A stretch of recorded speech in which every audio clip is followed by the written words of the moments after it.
This is CBN NewsWatch. And thanks for joining us for CBN NewsWatch. I'm Heather Sells.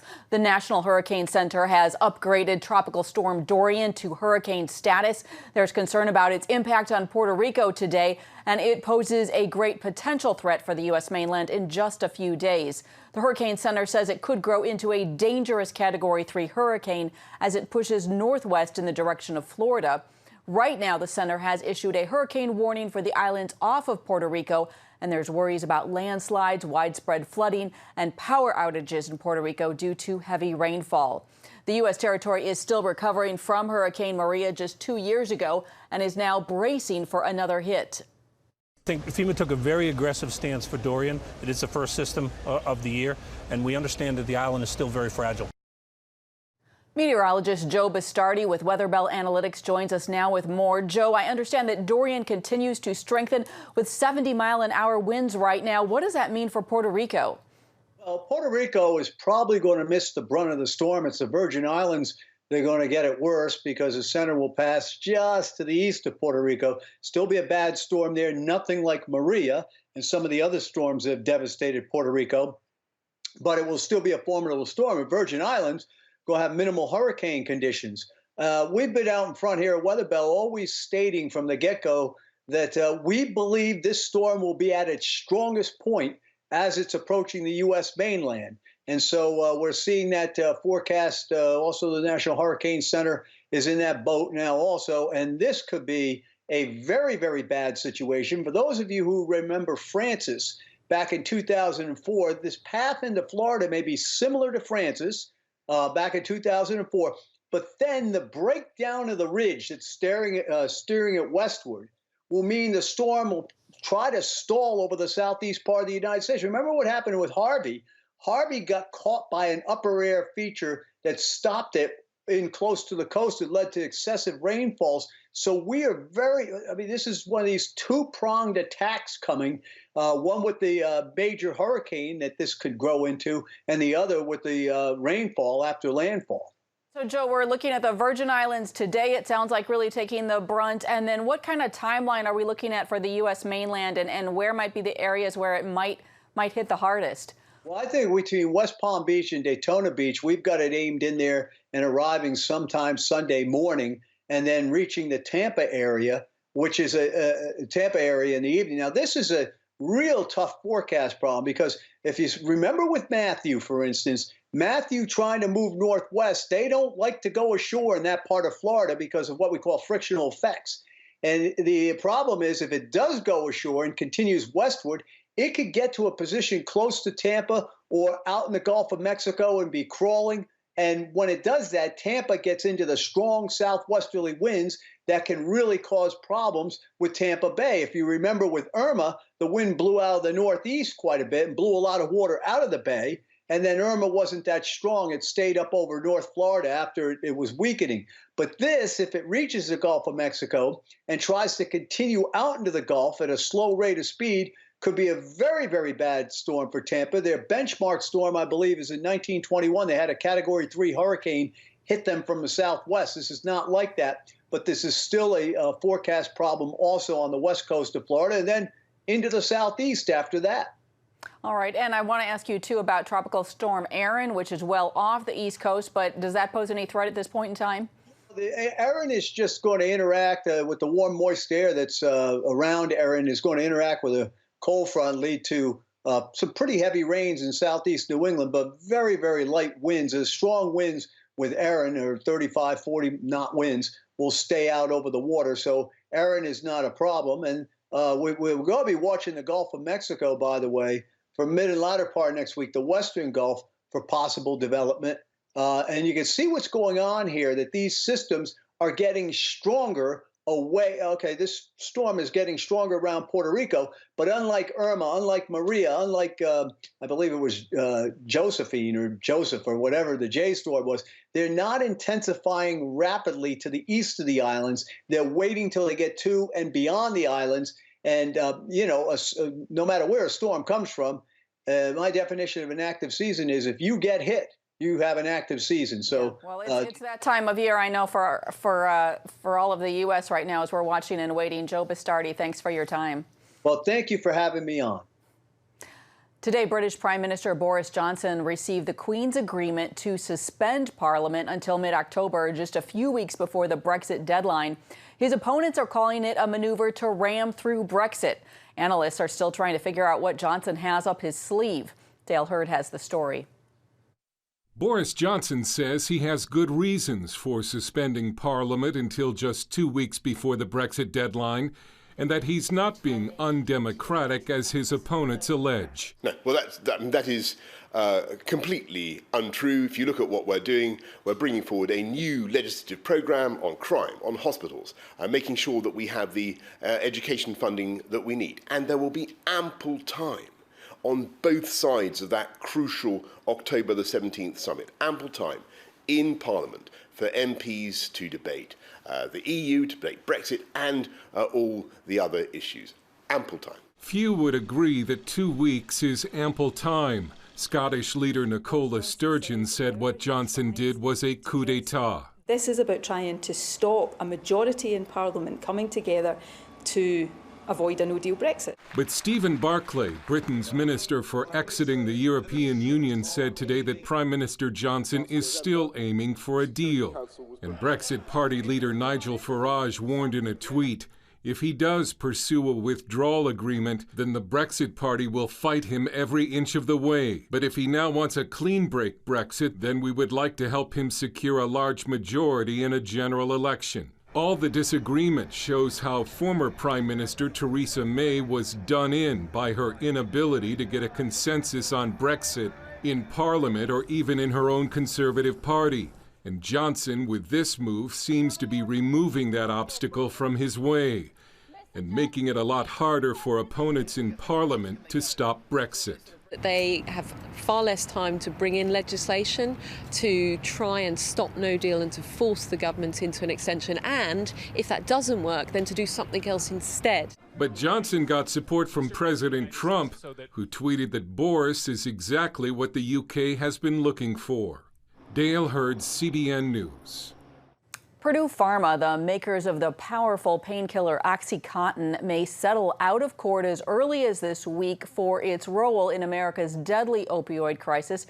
And CBN's health correspondent Lori Johnson joins us now with the details. Lori, Johnson & Johnson was just in the news this week. Is there a connection? Why? It seems like a lot of news about these drug makers all at once. That's right, because this is all starting to come to a head. Johnson & Johnson settled, lost a court battle yesterday in Oklahoma, but Johnson & Johnson is far different from Purdue because Johnson & Johnson manufactured some opioids that really only made up less than 1% of the opioid market.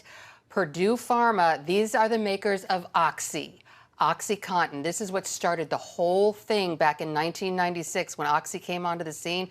This is what kicked off the horrible opioid epidemic that has claimed the lives of about 500,000 Americans. What happened in the 90s was there was tremendous pressure on the pharmaceutical industry to treat pain a little bit better. So they came out with Oxy, this miracle drug. But what they did was they told doctors it wasn't that addictive. They knew it was tremendously addictive. It can get a person enslaved within 3 days, and they knew that, and that's what they're having to answer for now. So if they settle, what does this mean for all the stakeholders? Well, we're talking about 2,000 lawsuits from 40 different states, so everybody's involved, and the trial is set for mid-October. But they're talking about maybe settling this week out of court, and the Sackler family, which owns Purdue Pharma, could end up paying out $12 billion, billion with a B, and they're going to be using that money for things like treatment programs, of course, and to pay for certain medications like naloxone, Narcan, we've heard so much about. That's the drug that they administer to people who are in an active overdose, and it can bring them back. Then there is also another drug that can help with withdrawal symptoms. And they're also going to declare bankruptcy and form a trust. And so all future sales of OxyContin would go towards the trust and the victims. So potentially good news for victims, and it sounds like a lot less sales of OxyContin going forward. That's right. And so what happens is we know that OxyContin was given to people who had legitimate pain issues. A lot of times people had surgeries and they would take it after surgery and they would become addicted. And then their prescription would run out and they would switch over here to heroin, which is almost the same thing, but it was a lot cheaper. You could get it on the streets really easily. And then we moved into the fentanyl. And so we've seen so many deaths from the heroin and the fentanyl, but it's estimated about 80% of those deaths were first caused by an addiction to opioids from a legitimate medical issue. I've talked to so many people who were addicted to heroin who first, for legitimate reasons, for surgery. I talked to a guy who was a paratrooper and he injured his leg, got addicted to painkillers, then heroin.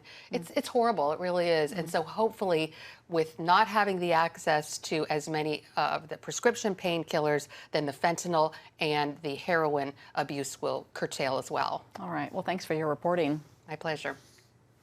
A federal judge in Missouri has blocked a restrictive abortion law from going into effect. That law penalizes medical professionals who perform abortions after 8 weeks into a pregnancy with up to 15 years in prison. It does not include exceptions for cases of rape or incest, but it does for abortions to prevent a pregnant woman's death or serious physical impairment. The court did, however, uphold sections of the law preventing abortions based on sex, race, or Down syndrome. Abortion activists are calling yesterday's ruling a win. Still ahead, we will hear from the niece of Dr. Martin Luther King, see how she is marking the anniversary of the iconic I Have a Dream speech. It's the new Superbook Bible app. It's packed with games, activities, and Superbook episodes that you can watch for free. Oh, no! There's trivia, a fun daily devotional, and answers to your Bible questions. Plus, an easy-to-understand Bible the whole family will enjoy. You can even create your own Superbook character. Ta-da! It's the new Superbook Bible app. Free downloads on iTunes, Google Play, and Amazon. Young people, millennials, are flocking to church. It's not an exaggeration to say that we love to meet them and that we love to know their stories.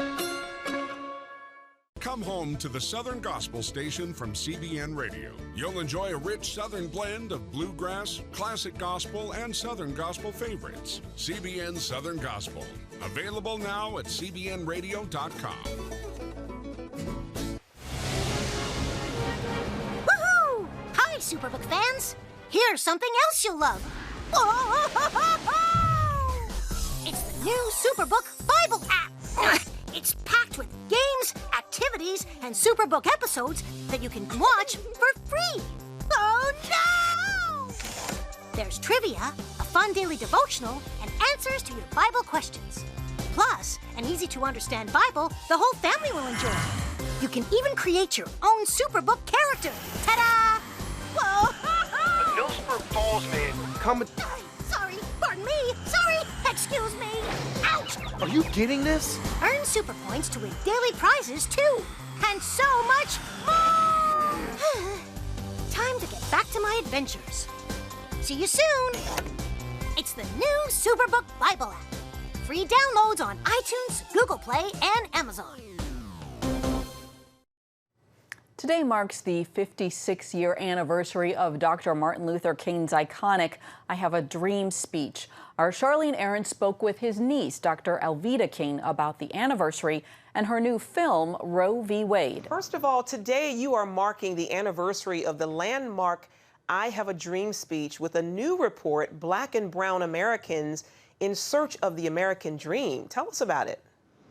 With my uncle being a preacher and a prophet, his words from 1963 are still very relevant today.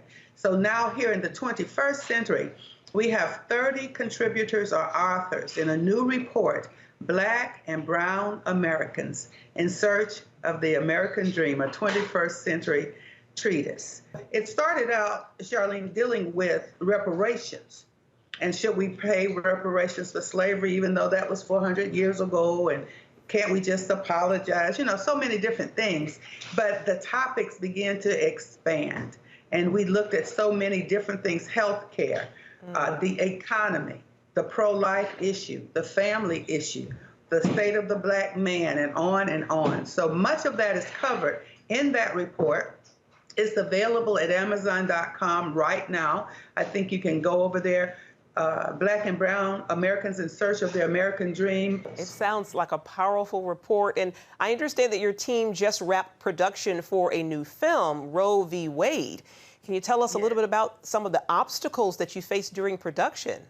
In the film, because it deals with Roe v. Wade, which is really bad law, and many of the things that are in the law that makes it possible and legal to abort a baby up until birth here in America, all the way through 9 months, conception through 9 months, bad law. So because we are able to point out in the film just factual information, we can point out what happened and how the law came to be. And you know, we had directors quit on us, we had makeup artists quit on us, we had actors walk off the set as soon as they were excited. They were there. I portrayed Mildred Jefferson's mother in the film, as well as being an executive producer, because I'm still with Screen Actors Guild and all that.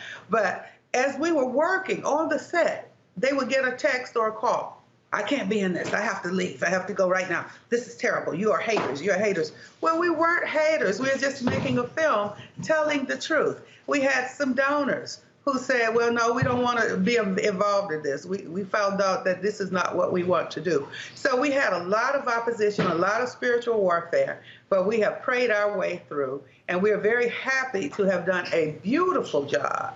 And it's going to inform America and the world about how Roe v. Wade, such a bad law, became the vehicle to kill little babies.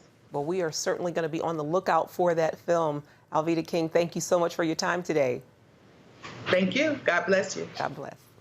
And you can learn more about the film by visiting cbnnews.com. Stay with us. We'll be right back.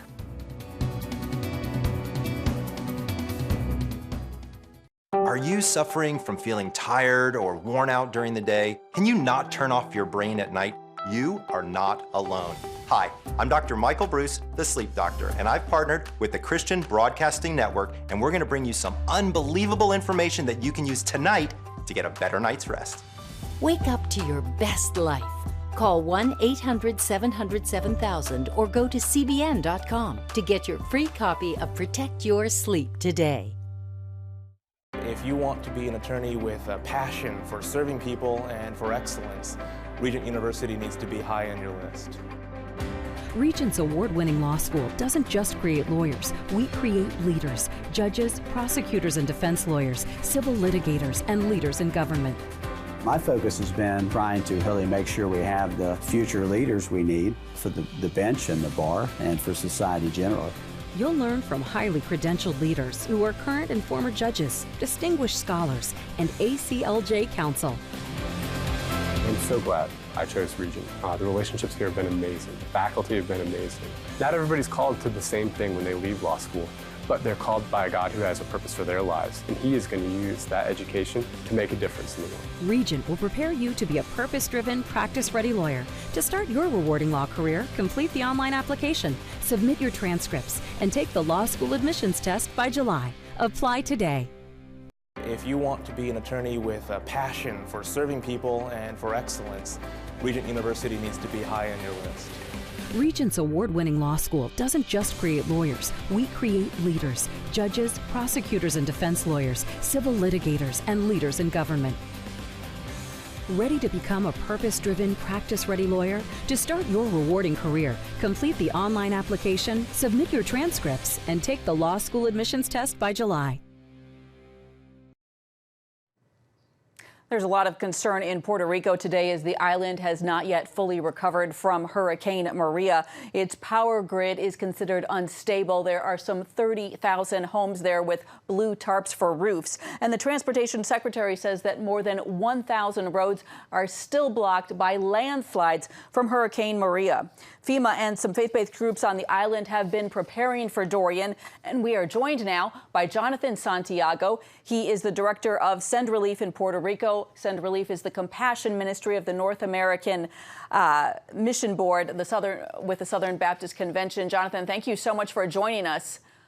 Hey, a pleasure to be with you. And where exactly are you in Puerto Rico right now, Jonathan? So I am standing in front of the main office for the EOC, the Emergency Operations Center for the government of Puerto Rico.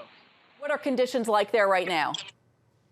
Right now, because of the obviously the storm turning a little bit towards the north, the anxiety level are starting to come down a bit, but still, you know, both the government of Puerto Rico and FEMA are telling residents do not let your guard down because we're still talking about a powerful storm. Wow. And what are the concerns for Puerto Rico right now? How might this storm affect the island? Sure. Well, for most people, this it shouldn't be a big deal. But for more than 30,000 families who are still waiting to be assisted because they're still living on the blue tarps, because the damage and the devastation was so large, it's taken a long time to get to every need, to get to every family, to get to every home. So the main concern with this storm was not the typical homeowner of a concrete home, but those 28 to 30,000 families who are still waiting to be assisted. They have blue tarps on their roofs, and some of those tarps are more than 2 years old. How has Send Relief been getting ready for this storm? Sure. Well, Send Relief has been monitoring the storm, obviously, and because we are in the relief effort of every storm and need on the islands for a while now. We've been preparing ahead. We have about 1,000 filters ready to go. We have more than 130,000 meals ready to be prepared.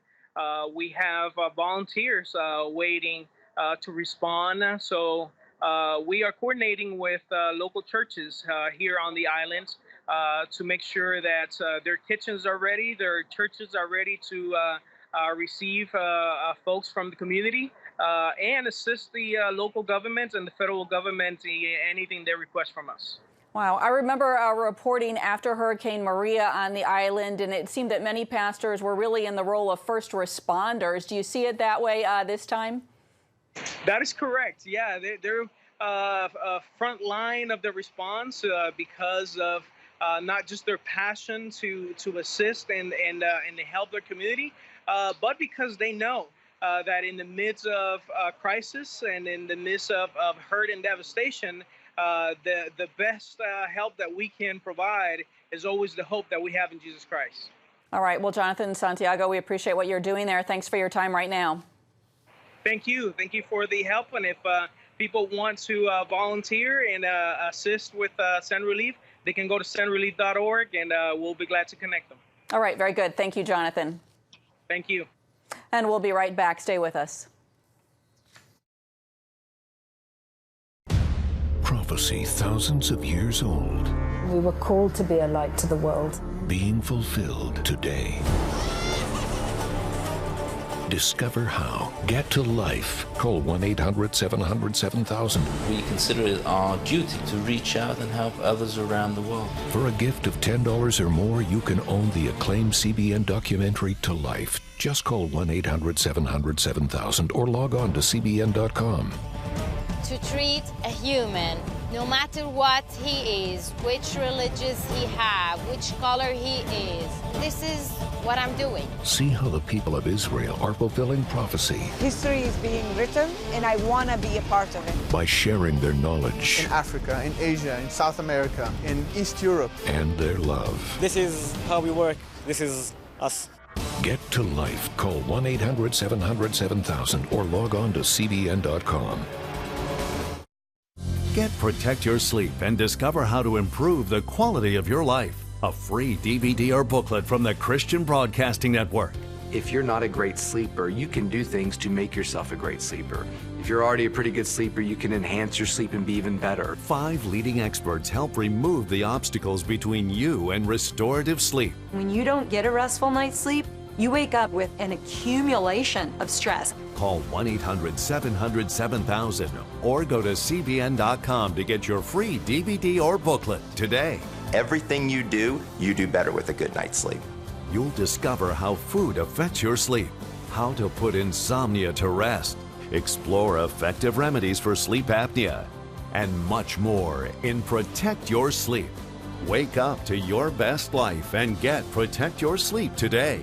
Call 1-800-700-7000 or go to CBN.com to get your free DVD or booklet. It has the power to influence weight loss, boost your immune system, and improve brain function. We've seen an explosion of data on the role of the gut microbiome in health. The free Build a Better Gut booklet reveals the latest information about the gut microbiome. You'll discover how your gut affects the rest of your health. The gut microbiome has been linked to depression and cancer and heart disease. Learn how to build a stronger, healthier gut. The microbiome, if it's in good composition, are really protecting us all the time from more invasive things. Get the Build a Better Gut booklet, free from the Christian Broadcasting Network. Call 1-800-700-7000 or go to cbn.com/buildabettergut. You need to make sure that your microbes are working with you, not against you. And if you order online, you'll get immediate access to the Build a Better Gut series, a digital copy of the booklet, and related bonus material. Build a Better Gut today. Call 1-800-700-7000 or go to cbn.com/buildabettergut for your free copy.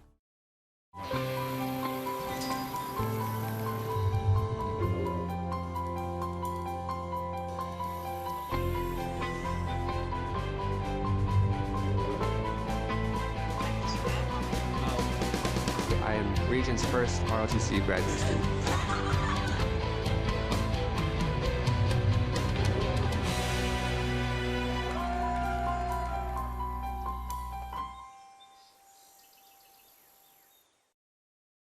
And finally today, some good news for former NBA basketball player Jeremy Lin. He has signed with a team in China, the Beijing Ducks. He posted the news on his Instagram, saying in part, "Thank you to the NBA, my family, inner circle, every fan who came to watch or rooted for me during these last 9 years."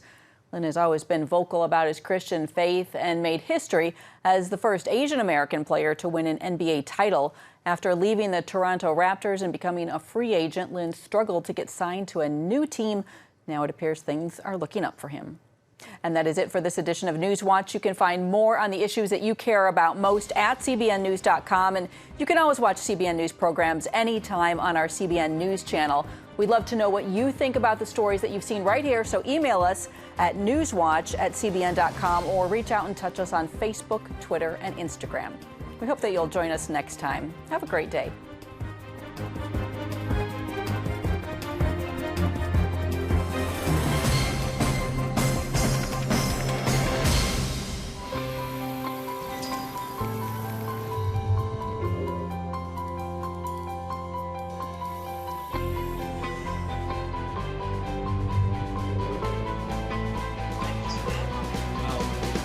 I am Region's first ROTC graduate student.